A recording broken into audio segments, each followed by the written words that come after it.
time to talk about luxury cruising. From suites so sweet to ships elite. Come explore the world in style with me on Luxury Cruising, the podcast. Hey, it's Crystal here. Before we get started, did you know that there is a way for you to directly support the podcast? Head over to my website, luxurycruising.net, and you can buy me a latte, a glass of champagne, or even a whole bottle of champagne if you want. Leave me a note, and I'll be sure to give you a shout out on the next episode. That's luxurycruising.net. You can also leave me a note or ask a question. Okay, let's get on with the show. Welcome back to Luxury Cruising. I am your host, Crystal Sodaitis, and I'm really excited to have Shikha with us today. Shikha is going to talk to us about her Emerald River Cruise. You all might remember that I had Emerald Ocean Cruise back in episode 405. I'll definitely link that into the show notes if you want to make a comparison. But for right now, Shikha, tell the audience all about you. So my name is Dr. Shikha Jain. I am a medical oncologist, and I'm the founder of the nonprofit Women in Medicine.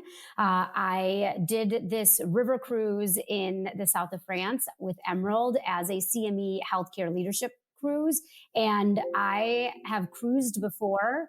I've done big cruises. I've never done a river cruise. And I have to say, this was one of my favorite weeks of my entire life. It was an incredible experience. And I mean, it was a bonus. We got CME and healthcare leadership training along the way. But my husband, who's also a physician, came and he said it was the most luxurious experience that we'd had together in France, the best food. And the really cool part was we had the entire ship just for our healthcare leadership cruise. So even all the excursions, all the events, everything we did was just with our group. And it was a transformative week. Wow, that's amazing. So take us back to what you were thinking in terms of this retreat. Did you say it was a retreat or a summit? So it was a retreat. So we have our Women in Medicine Summit in the fall, but that's on land in Chicago, very landlocked other than some lakes. So that's a little bit of a different experience. This was a healthcare leadership retreat, and it was open to people of all genders. So we had men, we had women, we had people who were in healthcare, we had doctors, we had a couple of people in healthcare who weren't doctors. So it was a very diverse group, but it was a healthcare leadership retreat. Okay, awesome. And so were you specifically looking for cruise or luxury? What led you to this Emerald ship for the retreat? So I love traveling. It's in my blood. I've done it since I was little. I absolutely love traveling. And when I was a kid, we used to go on, the big cruises to the Caribbean or, all those types of really fun cruises. This was actually proposed to me a couple years ago, right before COVID, where we were looking for an experience where we could get like-minded people together and spend a week enjoying some of the finer things in life, enjoying some nice food and wine, while also getting the benefit of CME and leadership programming. And so for me, it was really about, we could plan a healthcare leadership retreat anywhere, but this was a unique opportunity to create something that doesn't really exist. There aren't organizations or river cruise retreats for healthcare workers, for physicians especially. And so for me, it was the fact that food and wine was included, your excursions were included. I like planning trips, but I also like going on a trip where I don't have to think about what I need to do. And I know that everything will be planned for me. And if I want to do an excursion, I can, but if I don't want to, I can just stay on the ship. And so it was really a nice way to provide a experience for people, a really unique experience that doesn't exist, while also providing the professional development and the benefits of being together and creating networks that otherwise wouldn't necessarily vacation together. Wow. Yeah, that sounds amazing. I mean, I have definitely heard and seen CME or continuing medical education that you can go on a cruise and you're part of a group on a larger ship. But I had never heard of any kind of experience, CME, retreat, or otherwise, where the entire ship was yours? Yeah, it was something else. We had the entire ship. And so I'll just give you some examples of why that's such a special feeling. So, one, our excursions were extraordinary. So, my favorite excursion we did, there was an entire cathedral reserved for our group. It was a nighttime concert, three-piece orchestra that performed in a cathedral. We had dinner on the ship, left the ship at 8, we got to the cathedral at 9 p.m. and had a private concert for just us. On the ship one night, we had karaoke. We're doing karaoke with a bunch of other doctors and healthcare professionals, doing those types of things, and then really getting to know the people on the ship every night. You'd sit with a different group of people. You made these networks. My husband, as I mentioned, he's a physician. He's come to my summit every year, and he was like, I learned so much. And I met such cool people. He's now thinking of new things to do in his career. And he was like, I could have a glass of wine and talk to people about, doctoring in a different way or findings to make extra, income while cruising through the south of France. This is an experience like no other. So it was really quite unique. That sounds amazing. And did you charter the whole ship with the intention and the hope that you would fill it? Or did it just happen that there was nobody else there but you? So we chartered the whole ship with the intention of filling it.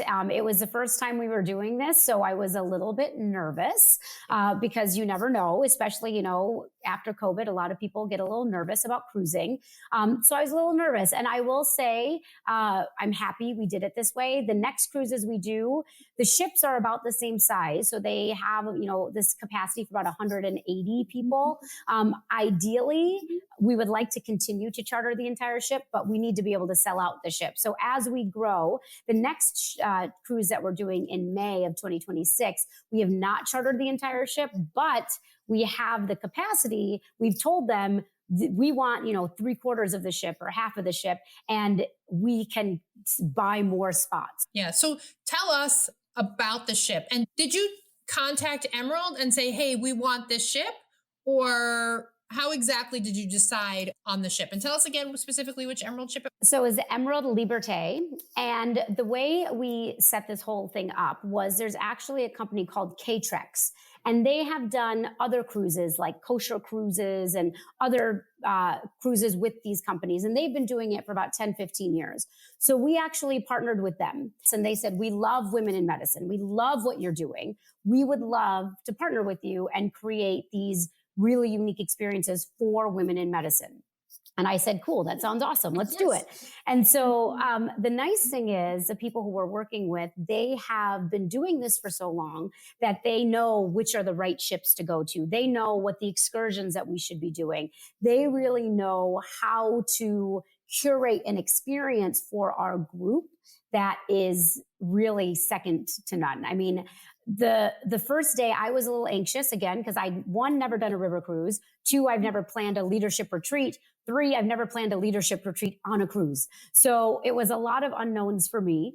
Yeah. And the first day we actually all sat down. We sat down with the person in charge of activities. We sat down with the main steward, and we went through the events for every day. We made sure our CME programming wasn't conflicting with any of the excursions. The excursions were included in the price when you pay to reserve your cabin, but we had extra excursions as well. So I wanted to make sure the extra excursions weren't going to conflict with any of our activities. And so we mapped the whole thing out. We also talked very specifically about evening events. So one night, I think I mentioned we had karaoke, which I never expected my husband would be doing karaoke with a dermatologist from on the West Coast, and they were up singing Ring of Fire. I have a great video of it. That's amazing.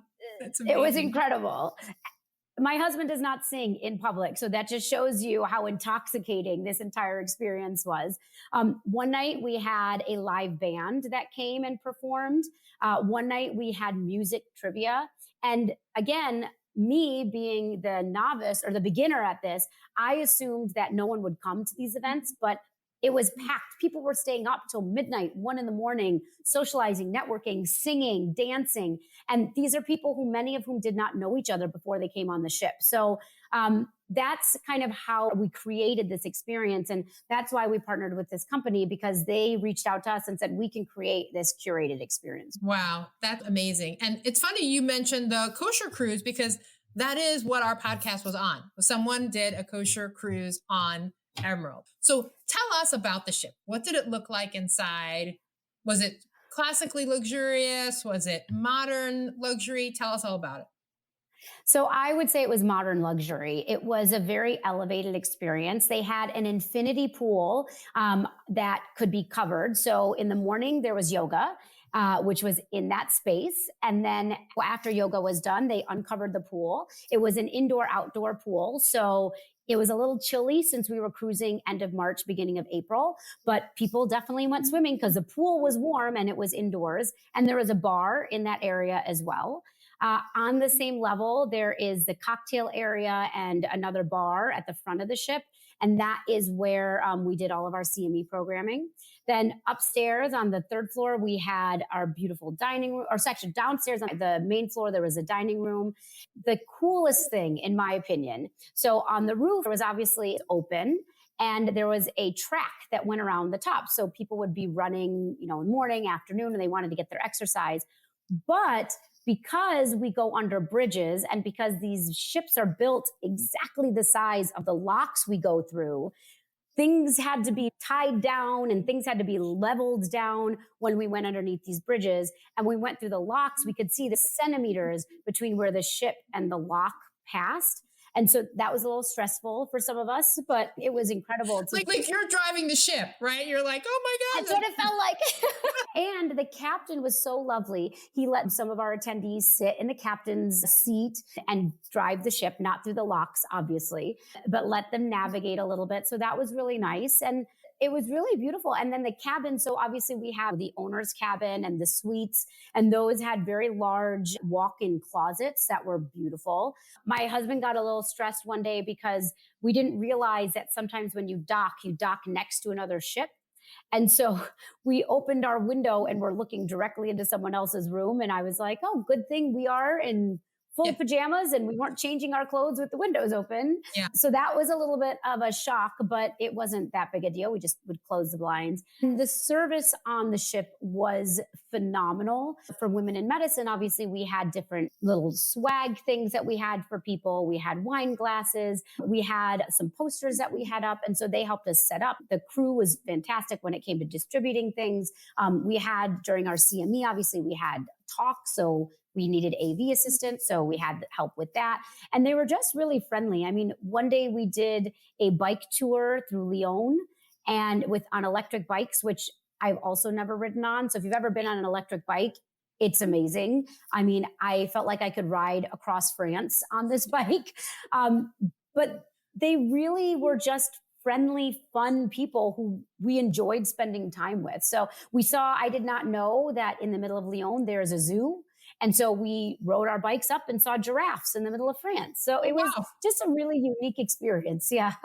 Yeah, that sounds great. So within the room, was there any luxurious amenities like, the bathroom? Did it have like a tub or marble or anything specifically luxurious about the room? And what kind of room did you get?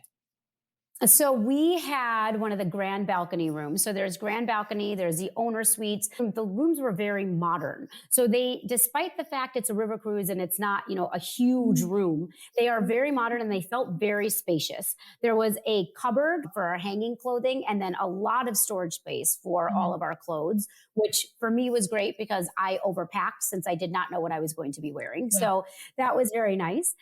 There is in the room itself, there was a little balcony that you could open the window all the way. So when it was nice and sunny, you could actually have almost panoramic views. So that was really lovely. Our bathroom was very modern. We did not have a bathtub in our bathroom because it wasn't large enough.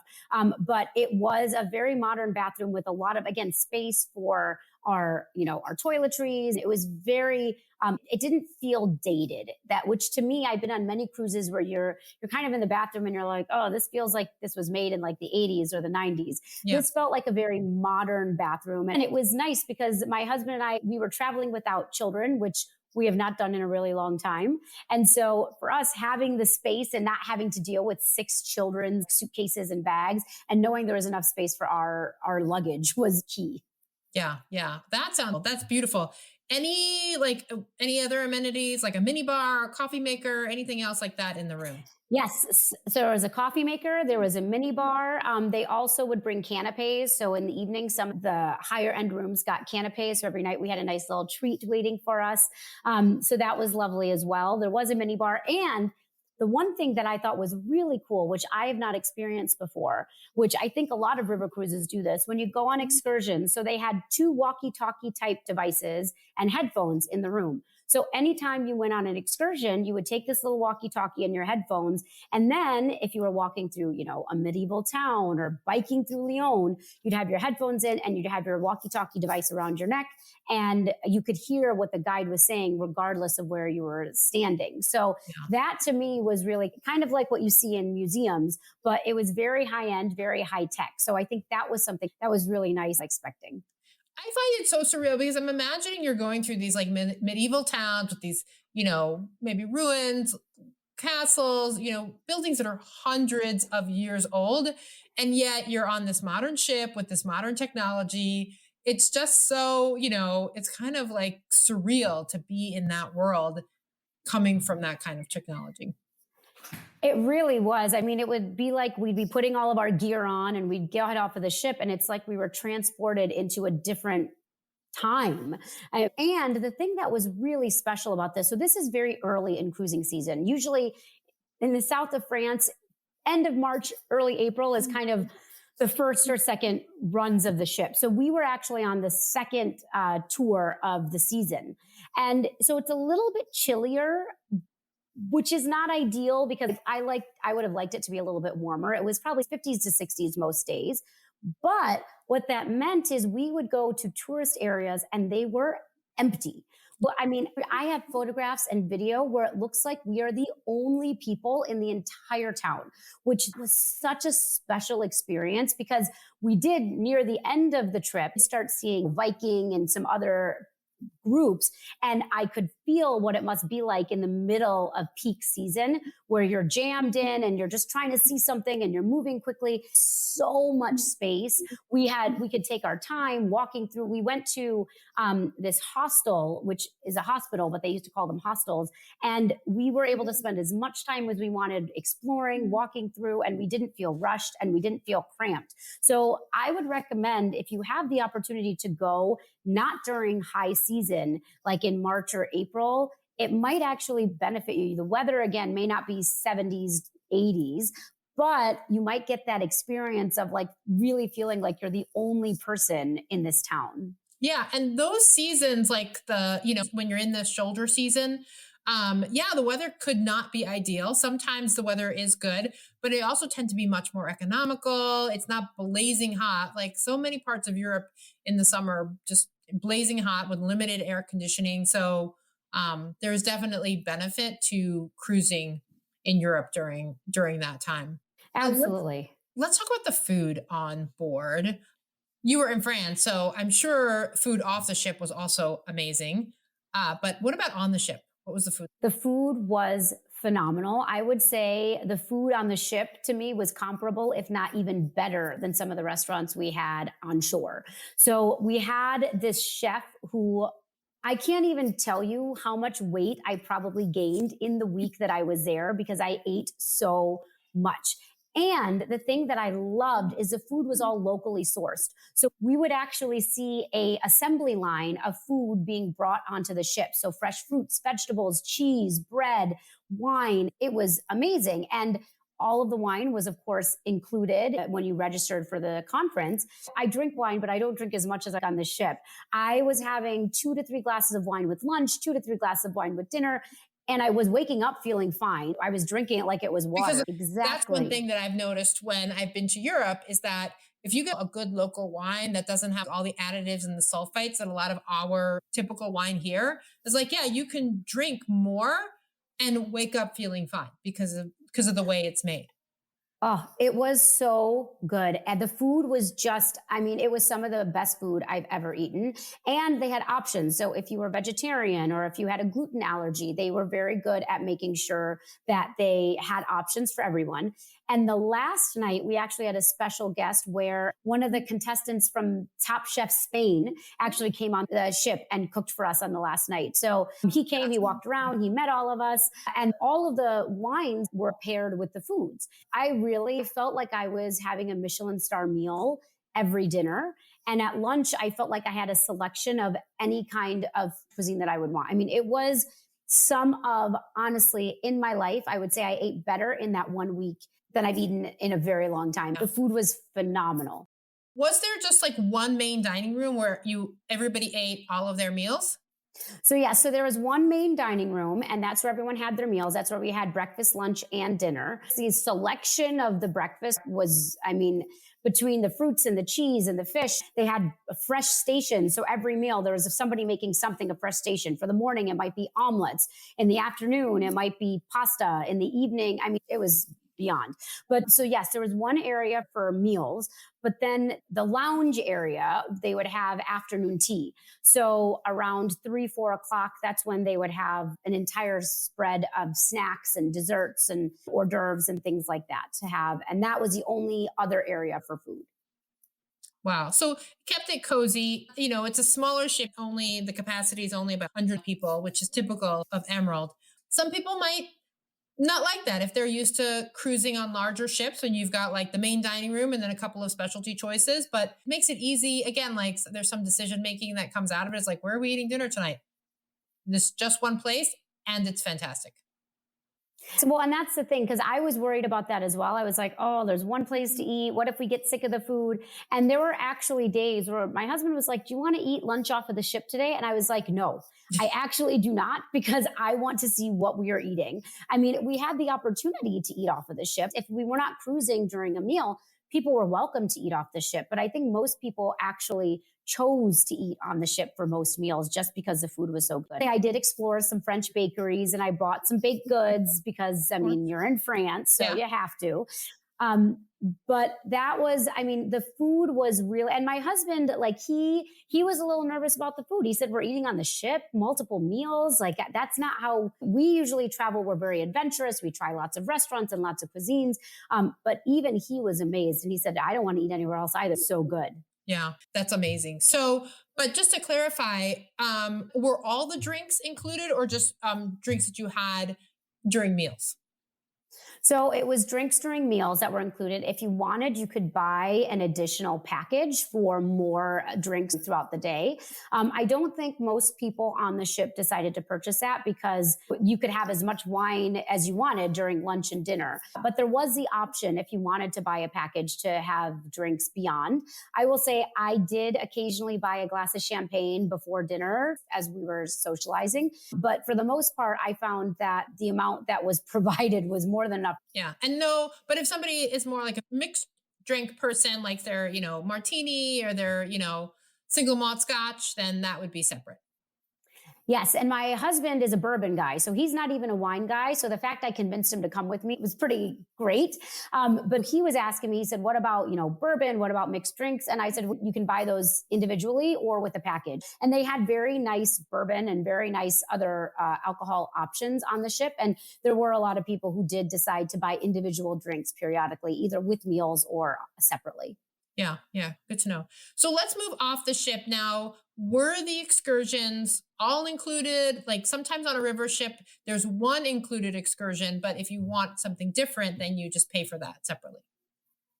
So we had excursions that were included, and I think it was about one a day that were included. And they were the most popular excursions. They're excursions that were, to the touristy sites, but then also those kind of special experiences like that cathedral that was rented out for us for that symphony performance. So the majority of the excursions were included in the price. We did have a few excursions that were extra if people wanted to go. So for example, there was a perfume making experience where if you wanted to go make perfume, you could. And I think about 15 people went on that and they brought back some beautiful scents. There was an excursion to go to, I believe it was an aqueduct.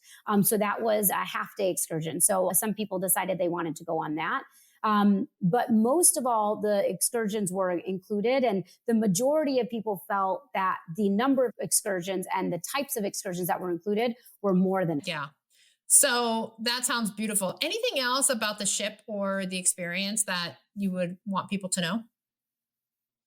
I think for me, the most important part was I wanted everyone to feel pampered and I wanted everyone to feel special because we work really hard.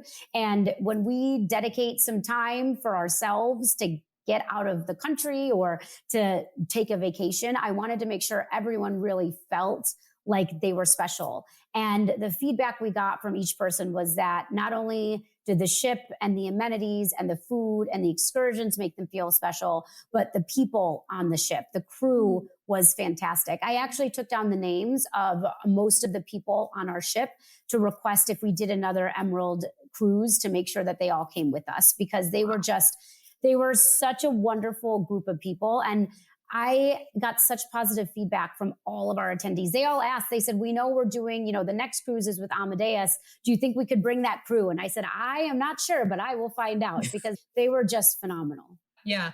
So before we get to the next cruise, because we want to hear about the dates and all that, let me just ask you some questions. I ask all of the guests. What is your definition of luxury? Oh, my definition of luxury. That is a great question. I think luxury is something that you would not do for yourself, something that you would really like, but you would not normally do for yourself. I don't categorize luxury by expense because I think some people think, oh, this is luxurious. It's so expensive. For me, a luxury could be something as simple as getting a couple of hours to meditate by yourself if you have multiple children and you just need some time to be by yourself. But luxury can also be spending a week drinking wine, eating gourmet food, and spending time with your partner. So for me, luxury is something that you think of as very special and something that you can't do every day, but it makes you feel special. And anything for me that makes me feel special is a luxury. I mean, we are very lucky. I'm very privileged to live with, I've got a husband who's wonderful. I've got 3 amazing kids. And sometimes the luxury is being able to, buy my daughter a dress for a dance she's going to. I think it really depends on your mentality. But for me, it's really about something that you wouldn't normally do for yourself that becomes a luxury. So did this cruise meet that definition of luxury for you? Taking a week away with just my husband when we have 3 children, that had not happened since we'd had children. So that in itself was a luxury. Then the level of the type of food and drink that we were having, the type of wine that we were having, that was very luxurious. The rooms and just the experience of kind of being pampered and waited on and taken care of. I mean, I'm a mom, I'm a doctor, I run a nonprofit. It's very rare that I feel that I'm being taken care of and people are worried about my needs. And so that to me was a really big luxury as well.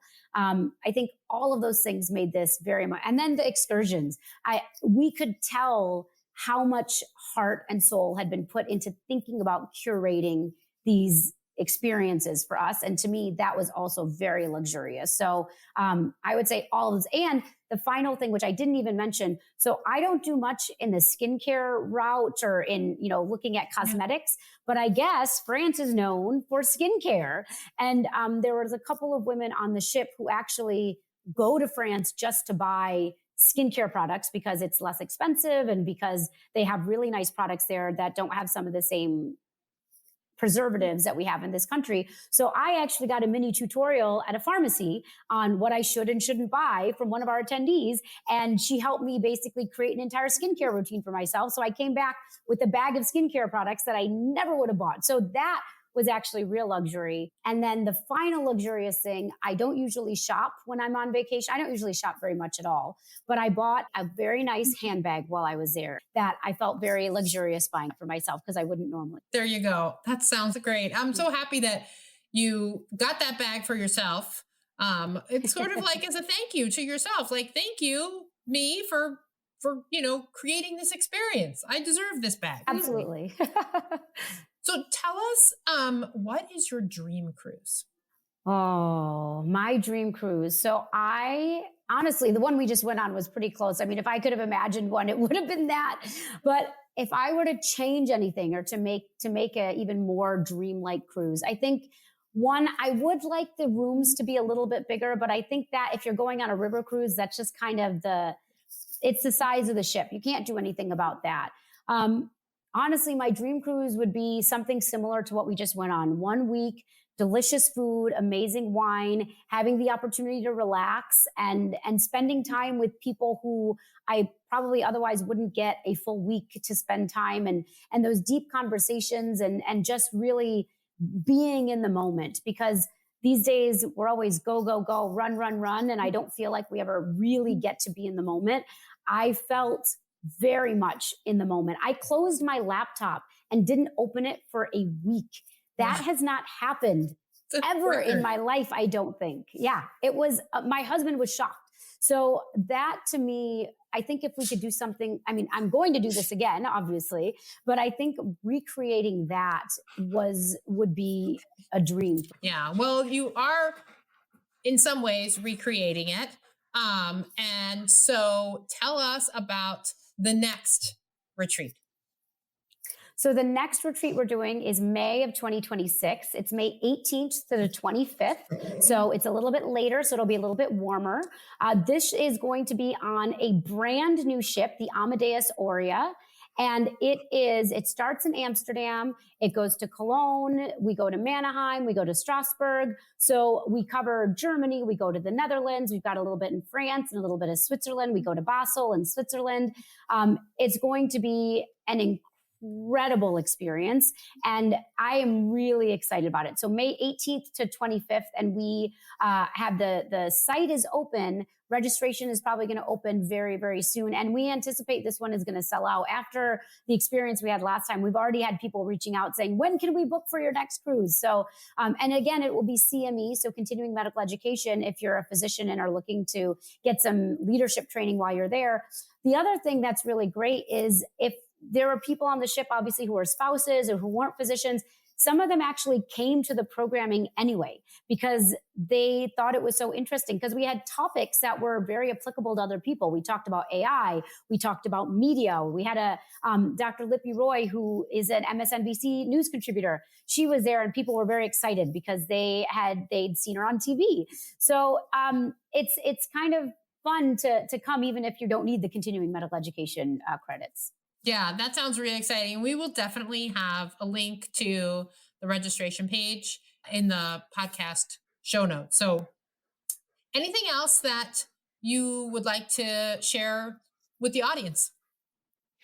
Yeah, I think the most important thing for me with this experience, you asked me at the beginning, why did I do this? And I've been a physician for a while. My dad's a physician. I grew up kind of in this space. And one thing I know is physicians work really hard. We put others above ourselves. We are constantly sacrificing, whether it's for our families or for our patients or for our hospitals. And we often don't put ourselves first. And so the thing that I really wanted to create, I wanted to create an experience where physicians and other people in healthcare could come and be pampered and not feel guilty about it. So that's why the healthcare leadership part is nice, because you get some continuing medical education. You still feel like you're contributing to your career, but you really get an amazing opportunity to pamper yourself. And I didn't realize how much I needed something like this. It is really rejuvenating. My husband and I came back. We were better parents. We are better partners. We enjoyed the experience while we were there, but it made us really connect with each other and connect with others. And I really don't think I ever would have done something like this without this experience. I think that we need to start thinking about how we can also take care of ourselves. And this is a really wonderful opportunity for people who often give so much to others to start thinking about, how can I give something to myself? Yeah, I mean, it's amazing how you're really echoing a lot of what was said on the previous podcast about Emerald Cruises, and just sort of like the connection that you create. That was Bev Aaron was the guest on that episode. And she also talked about how it connected her to her husband more, that when you're being taken care of, it just makes it easier to create those connections, create those memories with the people you care about, the people you love. And the other thing too, that really comes to mind that I also talked then, is that you're with a group of people. When you have an experience like this, you're with a group of people where the same things are important to them as are important to you. It was important enough. This opportunity was important enough to those healthcare professional families that they took the time to fly to France, to get on this cruise, to leave their lives. And so when you have a group of people like that, there's a built-in commonality. And then as you have these times to have meals together, to go on excursions together, to spend evenings together, you just build on that. You're already starting from step 2. Absolutely. We have a WhatsApp group and we're still all texting each other. One of the people on the ship said, it's like when you're kids, you've got summer camp friends. These are now your cruise friends. And it's true. They really are. I mean, one of the other physicians on the ship, she had this great tripod. So I texted her the other day. I said, hey, can you send me the link for your tripod? I want to order it from Amazon. So I think that you're absolutely right. When you have that commonality and you have that similar mentality and similar mission and similar goals in life, and even just similar lives, I think that there's a lot to be said for that commonality and bringing groups of people like that together. I mean, that's why I started the Women in Medicine nonprofit years ago. That's why we have our annual summit in Chicago in September. And that's why I'm going to continue creating opportunities for like-minded people to get together and collaborate and grow and network and just be together so that we can talk about things. Because I think that connection, we realized, especially during the pandemic, how important those relationships are. And so for me, building more and more of those connections and synapses across specialties, across state lines, across countries is really beautiful.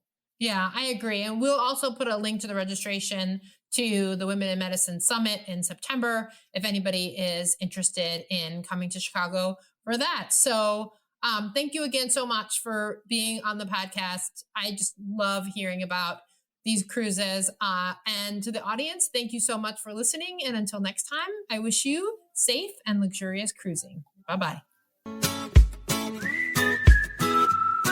Hey, before you go, if you're enjoying this content, I would so appreciate a 5-star review on Apple Podcasts or wherever you're listening to this podcast. If you'd like to be on the show, there's a link to a form in the show notes, or you can email me at luxurycruisingpodcast@gmail.com. That's luxurycruisingpodcast@gmail.com. I hope to hear from you soon.